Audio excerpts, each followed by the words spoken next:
दोस्तों, आज मैं आपको सुनाने जा रहा हूं अपनी मंडली की सदस्य चैताली थानवी की लिखी कहानी दास्तान इश्क। सुबह ठीक 5 बजे सरस्वती सदन में अनूप जलोटा जी ईश्वर की वंदना शुरू कर देते। ऐसी लागी लगन मेरा हो गई मगन। ये सुनते ही सदन में रहने वाले कुछ सदस्यों के मन में लगन तो नहीं पर अगन जरूर लग जाती। अम्मा यार, इतनी सुबह सुबह कौन उठता है? तो इसका जवाब है जगदीश चंद्र जी।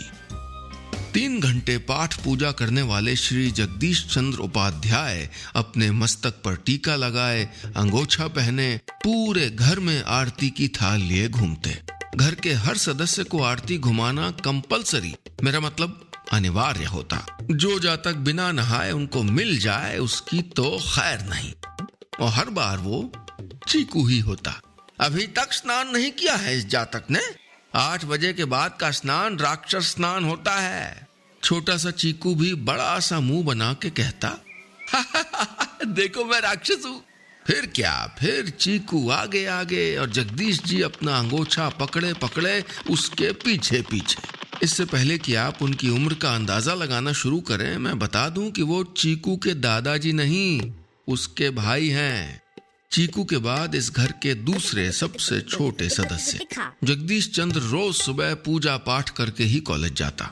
सैकड़ों जीन्स और टी शर्ट के बीच कुर्ता पैजामा पहने, माथे पर तिलक लगाए और सर में तेल का समंदर लिए उसकी कॉलेज में छवि देखते ही बनती थी। उसकी ये छवि देखकर कितने स्टूडेंट्स तो उसके पांव छू के गुड मॉर्निंग सर बोल के उसकी हंसी भी उड़ाते। उसका अंदाज जरा जमाने से हटकर था। वो था तो स्मार्टफोन के जमाने का, पर उसका रिकॉर्ड ग्रामोफोन में अटका हुआ था। जहां सर्दी होने पे सब एंटीबायोटिक लेते, वहीं वो सीतोपलाद शहद में डुबो डुबो के चाटता। सब टीवी पे इंग्लिश फिल्में देखते तो वो टीवी में भी सत्संग खोजता। हाँ, लेकिन वीकेंड पे वो घर नहीं मिलता था क्योंकि उसका प्रोग्राम फिक्स होता भजन मंडली का। मोहल्ले में लगभग सब लड़कों की कोई न कोई गर्लफ्रेंड थी, पर कोई भी गर्ल उसकी फ्रेंड आज तक नहीं बनी। उसकी इन्हीं आदतों की वजह से कॉलेज से उसको पंडित जी की उपाधि भी मिल चुकी थी। उसकी 25 वर्ष तक ब्रह्मचर्य का पालन करने की तपस्या भंग न हो जाए, इस वजह से वो कन्याओं से 2 हाथ की दूरी बनाए रखता। ये समझिए कि जगदीश उसी एग्जाम में बैठा था जिस एग्जाम में विश्वामित्र जी जैसे ज्ञानी भी फेल हो चुके थे। तो भैया इनकी नैया कैसे पार होती? वो भी तब जब भगवान ने उनकी दिल की नैया में मेनका को बिठाने की प्लानिंग शुरू कर दी थी। कॉलेज में आखिरी साल का पहला दिन। पहले दिन ही प्रोफेसर ने पिछले साल संस्कृत में कम अंक लाने वाले विद्यार्थियों को खड़ा कर दिया। वो सबको जगदीश का उदाहरण पुनरुक्ति अलंकार में दिए जा रहे थे और जगदीश किसी नई दुल्हनिया की तरह शर्माए जा रहा था। जब प्रोफेसर ने अपने सबसे कमजोर विद्यार्थी को जगदीश के साथ बैठकर पढ़ने को कहा तो जगदीश बोला, जी सर, मैं उसे एक उल्लेखनीय विद्यार्थी बनाने का पूर्ण प्रयास करूंगा। जगदीश के चेहरे पर आई मुस्कान तब फुर्र हो गई जब गुलाबी रंग का टॉप और घिसी हुई जीन्स पहने एक लड़की उसके पास आ बैठी। उसके बैठते ही जगदीश उठ खड़ा हुआ। सर, ये तो लेडीज हैं। ये सुनते ही पूरी क्लास की हंसी छूट गई। प्रोफेसर ने सबको चुप कराते हुए कहा, शांत बेटा, तो क्या हुआ, है तो तुम्हारी विद्यार्थी ही।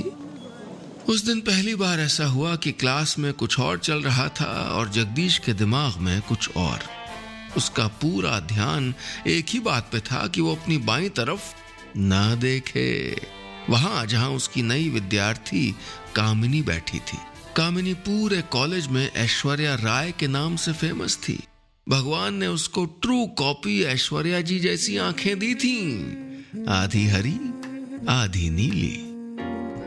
पूरे लेक्चर भर जगदीश बेंच का कोना पकड़े ऐसे बैठा रहा जैसे टाइटैनिक का हीरो समुंदर में टूटे हुए गेट को पकड़े हुए था कि बस कहीं वो डूब न जाए। लेक्चर खत्म होते ही वो वहां से खिसकने ही वाला था कि पीछे से आवाज आई, सुनिए, और जगदीश बाबू डूब गए। ये कामिनी की ही पुकार थी। थैंक्स, आप मुझे पढ़ाओगे। इस बार मुझे संस्कृत में सच में बहुत अच्छे मार्क्स चाहिए, वरना पापा सारे सोशल नेटवर्किंग साइट्स पे मेरा अकाउंट डिलीट कर देंगे। एक्चुअली संस्कृत मैंने पापा की वजह से ही ली थी। यहाँ कामिनी अपने जीवन का चौथा संस्करण सुनाए जा रही थीं और वहीं जगदीश उसकी आधी हरी आधी नीली आंखों को देखकर हैरान हुए जा रहा था। उसने कभी ऐसी चित्रकारी वाली आंखें देखी ही नहीं थीं। सिर्फ झील या झरना नहीं, पूरा का पूरा टापू था उसकी आंखों में। नीले नीले हिस्से में समुद्र और हरे हरे हिस्से में काई जमी हुई थी जहां से टापू शुरू होता था। वो टापू का भी नक्शा बना देता, पर कामिनी की आवाज से उसकी भौगोलिक यात्रा रुक गई। ठीक है, जगदीश जो कुछ समझ नहीं पाया था वहां से चुपचाप जाने लगा। पीछे से कामिनी बोली, कल क्लास के बाद कैंटीन में है, फर्स्ट चैप्टर। शायद इस संस्कृत के पहले चैप्टर के साथ उसके जीवन का दूसरा अध्याय शुरू होने वाला था। अगले दिन क्लास में जगदीश यही प्रार्थना कर रहा था कि ये लेक्चर अनंत काल तक चलता रहे। इतना प्रेशर बढ़ गया था कि लेक्चर खत्म होते ही वो अपने कान पर जनेऊ घुमाए स्पीड में क्लास से बाहर निकल गया। पीछे से कामिनी ने फिर आवाज लगा दी, सुनिए आप कहाँ जा रहे हैं? कैंटीन तो इस तरफ है। जी पर हमें जरूरी काम है। नहीं, पहले मैं बोली थी ना, मुझे पढ़ाना है। जी पर आप समझ नहीं रही, ये काम अति आवश्यक है। अच्छा समझाइए। कामिनी के इतना जोर देने पर जगदीश ने शर्माते हुए अपने दाएं हाथ की छोटी उंगली के इशारे से समझाने का प्रयास किया। उसने भी हंसते हुए जगदीश को जाने दिया। वो दौड़कर शौचालय पहुंचा और 2 घंटे तक वहीं छुपा रहा। जब उसको लगा कि इतनी देर इंतजार करने के बाद तो वो जा ही चुकी होगी, तब वो बाहर आया। बाहर आकर उसने चैन की सांस ली और मुस्कुराते हुए मुड़ा तो देखा सामने कामिनी खड़ी थी। उसकी आंखों में ऐसा गुस्सा था कि जगदीश को इस बार टापू के साथ भभकता हुआ ज्वालामुखी भी दिख गया। सक पकाते हुए बोला, हम कैंटीन चलें? कैंटीन में जगदीश को कामिनी के साथ बैठे देखकर सब हैरान हो गए। पप्पू का तो दिमाग ऐसा चकराया कि गरम चाय को फूंक दिए बिना ही पी गया। जले हुए मुंह से अपने जले हुए दिल को कहा, वाह बेटा ब्रह्मचारी, sitting in canteen with beautiful नारी। पप्पू जिसने 100 तरह की सेंट लगाई, 10 तरह की ब्रांडेड जीन्स पहनी, पर आज तक कोई गर्लफ्रेंड नहीं बन पाई, उसको कुर्ता पैजामा पहने जगदीश को कामिनी के साथ बैठा देख बड़ा दर्द हो रहा था। इतना दर्द तो उसको पहली बार फेल होने के कारण पड़ी मार पे भी नहीं हुआ था। सबको क्या, जगदीश को भी अजीब लग रहा था। मन में सरस्वती जी की वंदना करके उसने पढ़ाना शुरू किया। आज हम पढ़ेंगे नाट्य और व्याकरण का पहला पाठ, अभिज्ञान शाकुंतलम। क्या पढ़ेंगे? कामिनी हड़बड़ाते हुए बोली, अभी क्या? जगदीश बोला, अभिज्ञान शाकुंतलम। हाँ वही तो बोली मैं।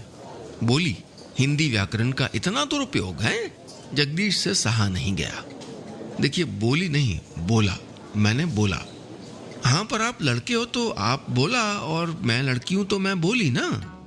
जगदीश समझ गया कि ये वाकई भोली है। संस्कृत में नाट्य और व्याकरण पढ़ाने के पहले इनको हिंदी व्याकरण पढ़ाना पड़ेगा। जगदीश कामिनी के सामने कभी टिफिन नहीं खोलता, कहीं छोटू बेबी कह के मजाक न उड़ा दे। पर पापी पेट कितनी भूख सहता। एक दिन कैंटीन में उसने टिफिन खोल ही दिया, पर कामिनी ने न तो मजाक उड़ाया न ही हंसी। No reaction. अब कैंटीन में बर्गर की प्लेट और कटहल की सब्जी एक ही टेबल पर दिखना नॉर्मल हो गया था। जगदीश के लिए कामिनी को रोज पढ़ाना भी नॉर्मल हो रहा था। उसे वो अब कुछ अलग लगने लगी थी। वो अंग्रेजी बोलती पर उस पर अपनी ABCD नहीं झाड़ती। लेटेस्ट स्मार्टफोन लेके आती पर उसके ऐप दिखाकर जगदीश को उसके फोन के ऐप नहीं गिनाती। कामिनी उसके जैसी नहीं थी पर उससे अलग भी नहीं थी। तो कामिनी क्या थी ये जगदीश नहीं समझ पा रहा था, और वर्णमाला क्या है ये कामिनी नहीं समझ पा रही थी। 2 हफ्ते तो उसको सिर्फ बकरे वाले बा और भालू वाले भ के बीच का अंतर समझाने में चले गए। हिंदी की प्राथमिक शिक्षा के बाद अब वो संस्कृत के पहले पाठ के लिए तैयार थे, लेकिन कामिनी लगातार फोन पे थी। फोन काट के वो बोली, sorry I have to push off. Jagdish बोला, क्या पुश करना है, हम करें टेबल? कामिनी हंस पड़ी, नहीं मतलब मुझे जाना है। पर आज तो पाठ शुरू करने वाले हैं। कामिनी बोली, आज फ्रेंडशिप डे है, सब फ्रेंड्स ने पार्टी रखी है, सॉरी कल पक्का। बस स्टॉप पर खड़ा जगदीश मन ही मन आजकल की युवा पीढ़ी पर 300 शब्द का निबंध लिखे जा रहा था। उसके भी तो मामा जी आए हुए थे। सुबह से अम्मा जैसे दूरबीन लिए शिकार की तलाश में थी, कोई मिले और उनको मामा जी को लेने स्टेशन भेजें। कैसे अम्मा की नजरों से बचते बचाते आया ताकि उसको पढ़ा सके, पर नहीं, इनको तो फ्रेंडशिप डे मनाना है। उधर मामा जी आए और अम्मा उससे काम न करवाएं, ऐसा तो हो ही नहीं सकता। सो अम्मा का आ गया फोन, बेटा आते वक्त 1-2 चीज लेते आना, चतुर्भुज के गुलाब जामुन, पूसाराम की कचौड़ी, सूर्या के समोसे और तेल खत्म हो गया है वो भी ले आना। बताइए, जब सारी चीजें बाहर से ही आ रही हैं तो तेल किस काम के लिए चाहिए है? अम्मा के 50 कॉल आ गए लेकिन बस नहीं आई, कोई ऑटो भी नहीं रुक रही थी। बेचारा जगदीश यही सोचता रहा कि काश कामिनी के पहली बार सुनिए कहते वक्त वो रुकता ही नहीं। उसके दिमाग में सुनिए शब्द घूमे जा रहा था। जब खुद घूम के देखा तो उसकी चीख निकल गई। 2 व्हीलर पर विराजमान, हेलमेट धारण किए स्वयं कामिनी बोली, सुनिए मैं आपको ड्रॉप कर दूं, हॉप ऑन, मतलब बैठ जाइए। ये सुनकर जगदीश सुन्न हो गया, पर कहीं ना ऑटो मिलने की उम्मीद थी न बस आने की। तो उसने दाएं देखा, फिर बाएं देखा, फिर भगवान का नाम लेकर बैठ गया गाड़ी पे। सीट के पीछे वाले कोने से सटे हुए जगदीश ने पूरे रास्ते एक ही सांस में हनुमान चालीसा पढ़ डाली। गाड़ी रुकने पर ही उसने दूसरी सांस ली। वो फटाफट उतरा कि पीछे से फिर वही आवाज, सुनिए आज फ्रेंडशिप डे, आपने भी मेरी स्टडीज में इतनी हेल्प की तो। कहते हुए उसने अपने बैग से एक रंग बिरंगी पट्टी निकाली और बोली, फ्रेंडशिप बैंड आपके लिए। जगदीश भावुक हो गया, इसलिए नहीं कि उसने जगदीश को रंग बिरंगी पट्टी बांधी, पर इसलिए कि वो पट्टी राखी नहीं फ्रेंडशिप बैंड था। उसकी आंखों में आंसू आ गए। पूरी रात वो फ्रेंडशिप बैंड को देखकर तकिया में मुंह छुपाए रोता रहा। बैकग्राउंड में जितेंद्र जी के गाने का धूमता ना चलने लगा, पर जल्द ही ये बैकग्राउंड म्यूजिक बंद हो गया। अचानक उसको एहसास हुआ कि वो कर क्या रहा है, वही जो विश्वामित्र ने किया। नहीं नहीं नहीं, वो इतिहास को दोहराने नहीं देगा। लेकिन उसका दृढ़ निश्चय पर्वत की चोटी पर जमी बर्फ की भांति पिघल जाता जब वो उसे श्रृंगार रस से परिपूर्ण अभिज्ञान शाकुंतलम पढ़ाता। जब भी कामिनी अपनी सहेलियों के साथ आती तो उसको ऐसा प्रतीत होता जैसे शकुंतला अपनी सखियों के साथ हंसी ठिठोली करती चली आ रही हैं, और जगदीश को राजा दुष्यंत की तरह उससे प्रेम हो गया हो। क्या प्रेम? नहीं नहीं नहीं नहीं नहीं नहीं, वो इन सब बातों से दूर था भाई। अपने आप को कमरे में बंद कर ध्यान की मुद्रा में चला गया जगदीश। अचानक उसके कानों में जैसे स्वर्ग से आवाज आई, जैसे आकाशवाणी हुई, हो गया है तुझको तो प्यार सजना, लाख कर ले तू इनकार सजना। उसने ध्यान तोड़ दिया, आंखें खोली पर गाना बंद नहीं हुआ। देखा तो चीकू टीवी फुल वॉल्यूम करके बैठा है। चीकू आवाज धीरे कर। वो ध्यान भी नहीं लगा पा रहा था, वो कुछ भी नहीं कर पा रहा था। हर बात में उसको कामिनी याद आती। कहीं उसको सच में प्यार तो नहीं हो गया था? अगर ऐसा ना होता तो वो हर बार उसी चीज पर ध्यान ना देता जिस पर कामिनी ध्यान देती। चुपके से हर उस हीरो की कॉपी ना करता जो कामिनी को पसंद था। एक बार आईने के सामने शाहरुख खान की कॉपी करते हुए चीकू ने उसको देख लिया। क्या बात है भैया, क्या हो रहा है? चीकू ने भैया की चुटकी लेते हुए कहा, तू जाके पढ़ाई कर। ठीक है, मत बताइए, मैं खुद पता कर लूंगा। कुछ तो गड़बड़ है। जगदीश समझ गया था कि ये छोटा पैकेट बड़ा धमाका किए बिना मानने वाला नहीं था। सो उसने मरता क्या न करता चीकू को सब बता दिया। जगदीश की प्रेम कहानी सुनकर पहले तो चीकू बहुत हंसा, फिर गंभीर होकर बोला, अगर आपको कामिनी जी को इम्प्रेस करना है तो उनको जो पसंद है, कपड़े गाने सब आपको भी पसंद करना पड़ेगा। जगदीश बोला, उन्हें तो अंग्रेजी गाने पसंद है, तो आप भी सीख लो अंग्रेजी गाने। चलिए जीन्स गॉगल ये सब तो मार्केट से आ गए, लेकिन अंग्रेजी गाने कैसे आएंगे? पर उसने कितनी अंग्रेजी किताबें बिना अंग्रेजी जाने पढ़ी हैं? उनके हिंदी संस्करण के रूप में। उसको अंग्रेजी गाने नहीं आते तो क्या हुआ, हिंदी गाने तो आते हैं, तो बस उनके अंग्रेजी संस्करण बनाकर कामिनी को सुनाकर इम्प्रेस कर देगा। वो आंखों पे गॉगल्स लगाए, लाल रंग की टी शर्ट और घिसी हुई टाइट जीन्स पहने जब कॉलेज में एंटर हुआ तो ऐसे लगा जैसे पूरे कॉलेज को किसी ने एक साथ स्टैचू बोल दिया हो। सब के सब हक्के बक्के होके उसको देखने लगे। कामिनी के सामने आते ही उसने गाना शुरू कर दिया। What it is in my heart, you say then I shall tell you। एक चूं तक नहीं हुई, पूरी क्लास सुन्न थी। किसी को कुछ समझ ही नहीं आया कि ये हुआ क्या। तो जगदीश ने टूटे आत्मविश्वास और शब्दों में कहा, वो गाना है ना, मेरे दिल में आज क्या है, तू कहे तो मैं बता दूं। इस तरह का अनुवाद सुन के कामिनी की हंसी छूट गई। वो क्या, पूरी क्लास हंसने लगी। जगदीश नजरें झुकाए चुपचाप वहां से चला गया। घर पहुंचते ही उसने डेनिम जीन्स और टी शर्ट उतारी और वापस अपना कुर्ता पाजामा पहन लिया। कुछ नहीं होता प्यार व्यार, वो इन सब चक्करों में पड़ भी कैसे गया, ये सोच सोच के उसका बुरा हाल हो रहा था। उसने ठान ली कि कामिनी जी को तो अब वो जानता तक नहीं। अगले दिन बड़ी हिम्मत जुटा के वो कॉलेज गया। उदास बैठे जगदीश ने देखा धानी साड़ी पहने कामिनी उसी की तरफ चली आ रही थी। वो उल्टी दिशा में घूम गया, लेकिन पीछे से फिर वही आवाज, सुनिए, नहीं नहीं नहीं नहीं नहीं, चाहे जो कुछ हो जाए वो नहीं मुड़ेगा, सुनिए ना, नहीं मुड़ेगा नहीं मुड़ेगा नहीं मुड़ेगा।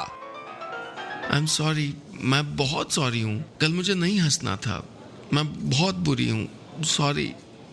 कामिनी जी की आवाज में छिपी सिसकियां जगदीश नहीं सहन कर सका, सो उसने कह दिया, कोई नहीं, ठीक है। वो बोली, thank you, so we are friends again, let's celebrate. आपको आइसक्रीम पसंद है? उसने साफ मना कर दिया, बिल्कुल नहीं, मैं कुल्फी खाऊंगा। कामिनी हंसते हुए बोली, ओके, और हाँ, आप जैसे हैं बहुत अच्छे हैं, ऐसे ही साफ दिल रहिएगा। उस दिन कुल्फी के साथ जगदीश के पर्वत की चोटी की बर्फ भी थोड़ी थोड़ी फिर से पिघलनी शुरू हो गई और उसके मन की नैया कामिनी के साथ फिर से छैया छैया करने लगी। दोस्तों, कहानी खत्म, पैसा हजम। दोस्तों, उम्मीद है आपको ये कहानी पसंद आई होगी।